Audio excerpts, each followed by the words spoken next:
The backstage. The world is a stage and we are just actors in it. Object number 11. Ghost lights. Class unknown. Found in shadowy corners and levels containing theaters. Object has hallucinogenic properties. I saw it for the first time. A glimmer piercing the dark corner of some twisting corridor. A light, adorned atop a gorgeously handcrafted iron stand, towered in the shadows, beckoning me to bask in its glow. I felt safe. Too safe, perhaps. I quickly fell asleep, my aches and pains melting away in the bastion of light I had found. I awoke in a great hall, thousands of adoring fans cheering for me. A performer, garnished in a sparkling gown that cascaded down to their ankles, offered me a hand wrapped in a soft silk glove. I gently grasped it, and we began to dance. We swirled together, the chorus of violins filling the dance hall with exquisite music as the audience swooned.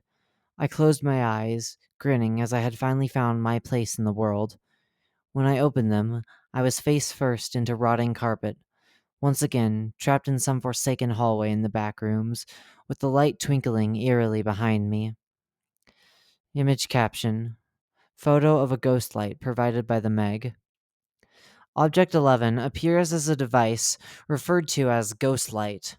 Ghost lights resemble light fixtures commonly found in theaters in the front rooms, which are lit to provide lighting so those who remain in the theater late at night won't succumb in the dark.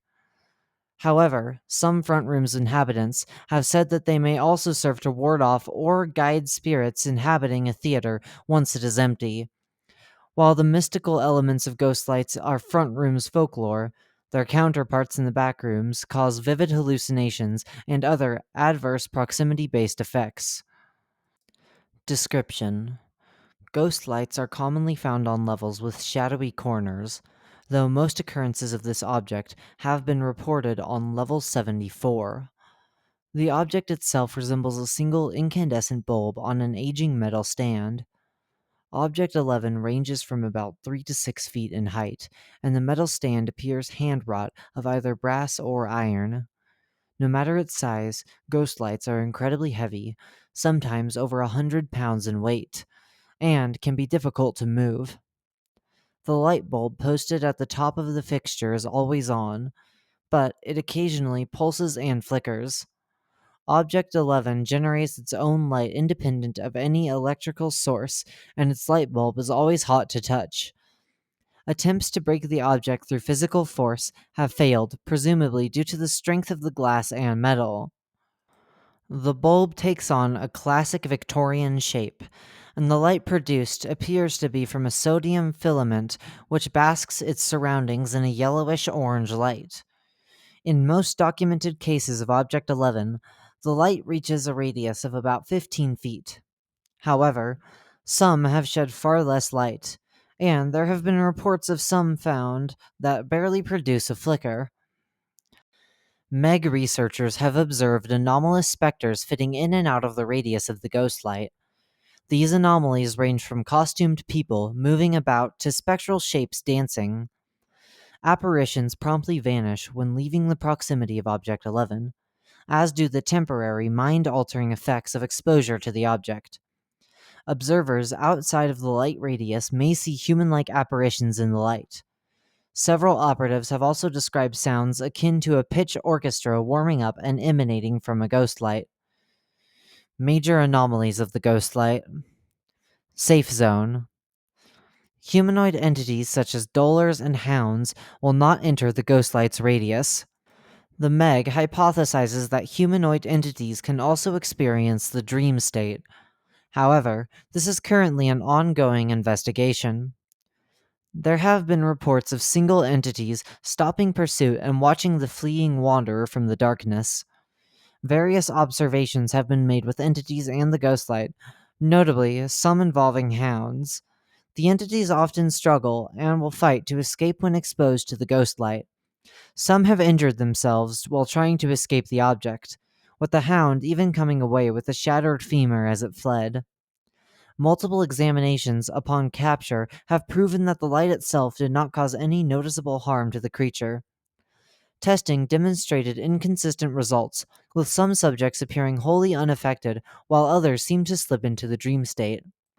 If as few as 3 entities, including humans, gather around the object, the light bulb will completely shatter, leaving hapless explorers with a useless metal pole. Furthermore, anything caught in the light radius when the bulb shatters will be stunned, causing them to reel and stumble. Several wanderers exposed to a shattered bulb have reported migraine like side effects that can last extended periods of time depending on how long their exposure to the light was. While the safe zone isn't infallible, it can temporarily help a wanderer defend against entities hunting them. Dream state. Wanderers who enter the light radius will gradually succumb to the object's dream state. These effects are proximity based, so moving away from the ghost light is advised until the effects subside.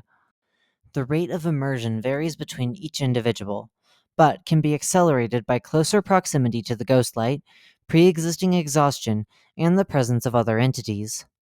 Furthermore, proximity has a significant effect on what the wanderer experiences. Those on the outskirts may only see flitting specters dancing around them, whereas those closer may see full apparitions or hear ambient, strange music.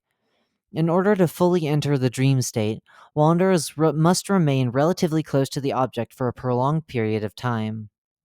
Once in the dream state, they will suddenly see themselves on a grand stage, performing some sort of play.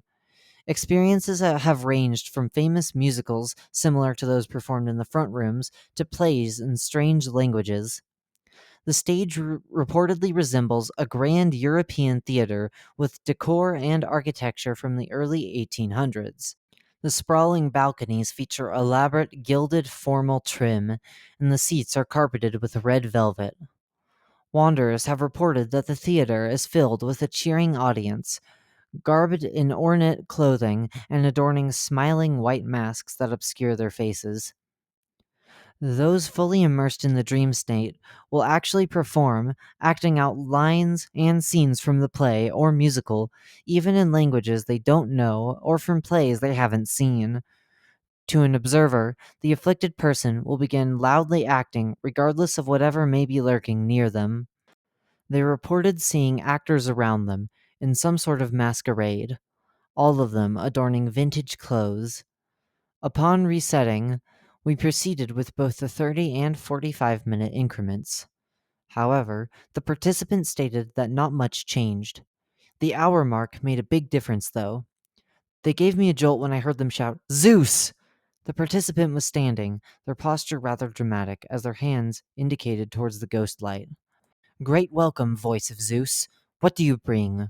What word from the gold vaults of Delphi comes to brilliant Thebes?" The participant began to prance and dance around the ghost light, moving their arms in a graceful manner. Racked with terror, terror shakes my heart, and I cry wild cries. "Apollo, healer of Delos, I worship you in dread. What now? What is your price?" I had goosebumps. Not only had the participant been fully enthralled by the ghost light, but they had also rather eloquently quoted Oedipus Rex. Satisfied with their interpretation of Sophocles, I quickly pulled them out of the experiment. It took 40 minutes or so to recover, but what they told me was wonderful.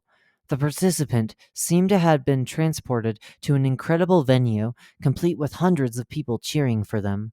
They somehow knew their lines to perfection. All of the movements they made felt like pure instinct. After returning to a secure location, I wanted to record some more of my thoughts. Entities avoid it. Humans are bewitched by it. But how does it work? It's yet another Backrooms mystery, something we can never truly unravel since most of the things here defy our functional logic of the known world. I'm excited to experiment with the ghost light. I wonder what other secrets this object holds. I suppose only time will tell. End transcript.